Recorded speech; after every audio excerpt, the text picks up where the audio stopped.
Searching for a home can be daunting, frustrating, and tough. Very tough.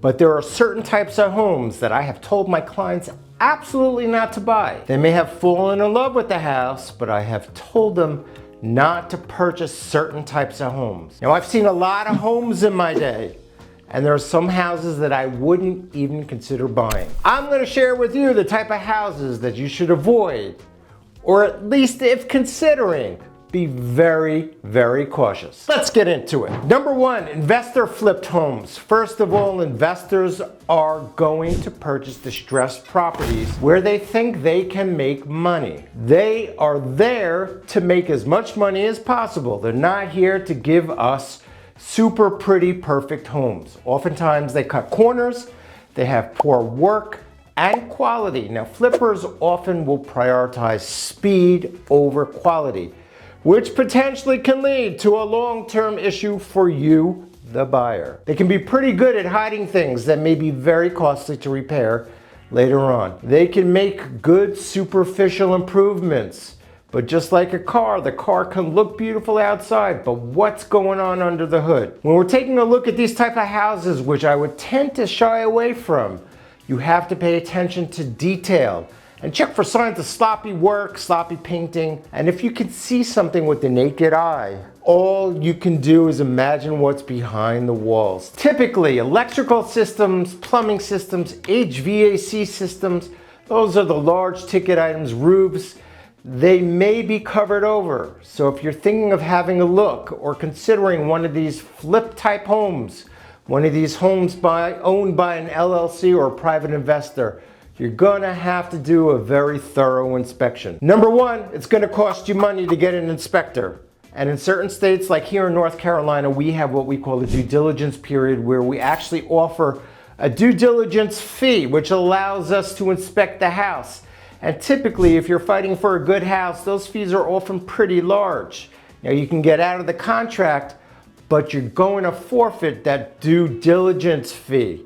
So if you find something in the house that's not going to be repaired by the guys who are flipping it, and you're spending money for the inspection and you want to back out, there's a monetary loss there. So it's a financial gamble, and that's why I advise staying away from them. Now, not all flips are bad. You just need to be very, very diligent in your processes. There are some very good, reputable people who refurbish and redo homes, and they may have a great home for you, and it may be a great home to purchase, but you have to be very careful and check to see what's under the hood. Also, when there are flips, you have to make sure that you have permits. If somebody who is an investor is just putting lipstick on the house, like carpet or paint, then you don't really have to worry about permits or changing appliances for that matter. However, if they move things around, if they move around electrical stuff or plumbing stuff, if they add square footage to the house, close in carports, add a garage, put in a bathroom, you have to make sure they have permits. Without permits, you're not buying that house. If the house has been redone without a permit, the sellers have an opportunity to have the county come in and take a look, open up the walls and make sure that everything is up to code and done correctly. But you're not spending money to make sure that those permits are pulled. You have to have permits. Now, I've had some clients that I was working with that absolutely loved a particular home, but the garage had been completely transformed into a bedroom and a bathroom, and it was advertised at a certain square footage, meaning they included the square footage of that garage in the square footage of the home. However, this was unpermitted space, so you can't add in that square footage. And if you buy that house, you're going to have an issue selling it without a permit. You have to have the sellers get a permit in order to feel comfortable going in. My guys weren't comfortable. And secondly, the bathroom was added, and this particular house happened to be on a septic system. Now, I'm okay with septic systems, but if you don't have a septic system that can accommodate that extra bathroom, that bathroom can't be used. If they were trying to sell that home, this would probably rise up again in another inspection.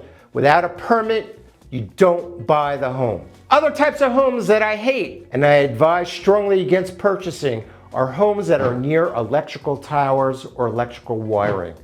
These look like the towers that look like the Eiffel Tower, right? Now, if I wanted to see the Eiffel Tower, I'd go to Paris and I'd go visit the Eiffel Tower and look at all the lights and the pretty stuff. But I don't want one of these towers in my backyard. I don't want it on the side of my house, in front of my house, across the street from my house, because number one, they are a huge eyesore and it's not good for resale.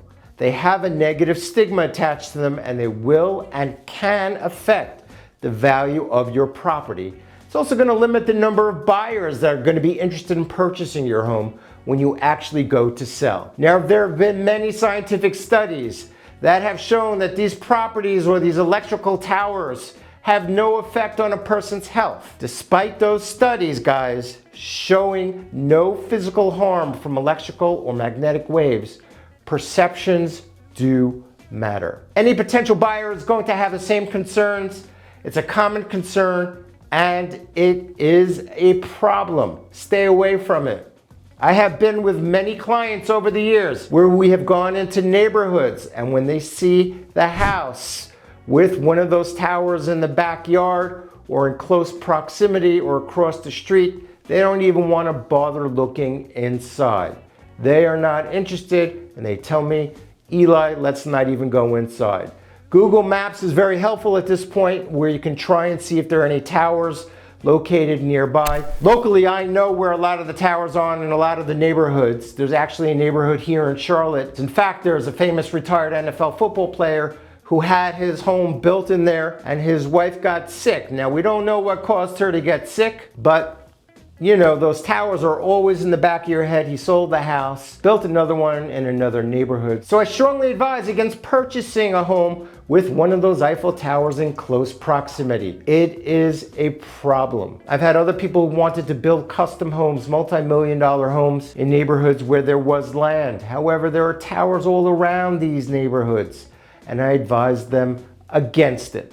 So please do not do it. Other homes that I would advise against and shy away from are homes that have been rental properties for years on end. Now, the reason why I'm skeptical of rental properties is because obviously the owner has not been living in there and renters are not going to take care of the house like it's their own. They're not going to take care of the house the way you would take care of your house. There's probably a ton of deferred maintenance and there's been less attention to the care of the home. They're red flags for me at least. If they've been on the market for a number of years and rented out for years on end, for me, it's an issue. Your realtor can help you look up the rental property and see how long it's been on the MLS as a rental. I would be very cautious, especially if you have to put down a large due diligence fee, like I talked about before, and you have to pay for an inspection. If you get away without putting down a large due diligence fee and have the opportunity to get out of the contract, then it's worth a shot. Otherwise, I would be very, very wary of any kind of rental properties that are up for sale. That's just my point of view. Other things that I would avoid. Definitely want you to avoid purchasing a home that has a defect with its location. The mantra in real estate is location, location, location. You can't pick up and move your house if your house or the house you're anticipating purchasing or looking at is fronting up to a main very busy road or backing up to a very busy road or a highway. This is a huge problem for resale. It's also going to be a problem for you trying to enjoy the property without the constant buzz of traffic. You can't move the house. Traffic is going to be there. The highway is going to be there. The busy street is going to be there. If it's on a less trafficked road, I'm not as heavily concerned. But heavy traffic is warning signals all over the place. Traffic noise can be drowned out inside, but if you're going to spend any time outside, like here in Charlotte where living is great outside, it's definitely going to be a problem and a deterrent when you sell. However, there are several exceptions. In the last couple of years, there were very few houses and there was competition for everything. And sometimes you had to sacrifice the fact that there was a road in back of you, not a very busy road, but a road in back of you in order to get a home. And even that home would have been hard to get a hold of. I had some clients, there were 6 offers on this one particular home, gorgeous home, but the backyard was backing up to a semi-busy street. But that was a home that I would make an exception for because there was really nothing else and they really needed to make the move. Highways, busy highways, I would 100% stay away from. There are some highways actually in my neighborhood.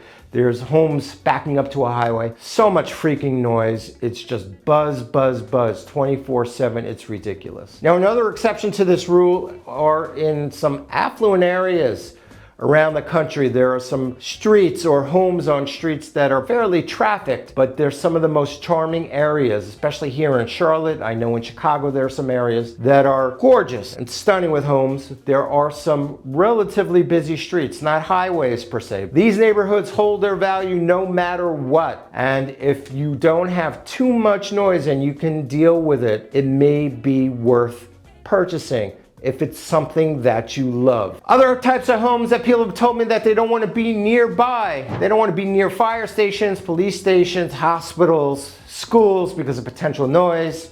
Schools like noise from the kids or the school buses going back and forth on a daily basis. Most of this is not an issue when purchasing a home. For instance, in New York City, my stomping grounds where I spent a lot of time of my life, if you didn't hear noise from the ambulances and the police cars and the rumble of the subway, you got nervous because you didn't feel like you were home. The noise was like white noise. You couldn't fall asleep without it and you were very used to it. But for the most part, if you're not directly in a city, and it's not crazy busy, it's probably not an issue, but some people need to take a look and make sure that there's no noise or schools near them. Other types of homes that I think you should avoid, or at least look out for, are homes where neighborhoods are close to kind of sewage treatment plants. Here in Charlotte, there is one neighborhood that is right next door to a sewage treatment plant. If you're in one part of the neighborhood, not so great. If you're in another part of the neighborhood, it's a big neighborhood, it's okay. But when the wind blows the wrong way, my friends, oh my goodness, you don't want to be smelling what's going on over there. You ain't going to be a happy camper looking around and saying, what is that smell? So that's something that you should take a look at as well. It's not going to pop up often, but I wouldn't necessarily go into a neighborhood that's close to a sewage treatment area. A lot of people want to live near an airport, especially if you're relocating and you need to get on a plane for work back and forth to New York, let's say from Charlotte, or if you want to do a lot of traveling, people want to live near the airport. However, a home on the airport flight path can be an issue. Now, sometimes you don't know if you're on a flight path based on the time of day. Airports are kind of tricky and they change the runways that they take off from and they land at. And they're not always flying over the same areas all the time. So if there is a flight path over the house, it's high up in the sky, not really an issue, not going to be too much noise. But if it's coming right overhead, it can be a factor for your enjoyment and for resale value. Now you need to check the noise at different times of the day. Now I grew up in New York, right on a landing path of Kennedy Airport. My childhood was extraordinarily noisy. Up until the age of about 12 when my parents decided to move, the planes would come over our house so low. I felt that I could take a tennis ball, throw it up and hit the planes. In fact, during the middle of the night when I was sleeping, they were landing these planes on this flight path. The headlights from the airplanes would actually come into my bedroom, light up my bedroom and wake me up. Now, how would you like those headlights coming into your bedroom in the middle of the night and waking you up every single night? Strangely enough, I have a large affinity for planes, love airports, and I love traveling. So I guess something good did rub off from being on that flight path. And in fact, my son, who was 16 years old, and grew up predominantly in Charlotte, loves going to the airport, loves the planes. When we go back to New York to Kennedy, we watch all the time. Now, as far as selling the house, my parents sold it while my sister and I were away at sleepaway camp very sneakily. And apparently they had no issue selling the home. It was a great area, but you know, the planes are still going over there. But then they bought a house, which I'm gonna talk about in a couple of minutes. So if airplanes are gonna bother you, you gotta check it out. And if it's over your head, avoid. Noise, noise, noise. And if you like this video, check out these other ones. You might like those as well. Thank you so much for watching. And until we see each other again next time.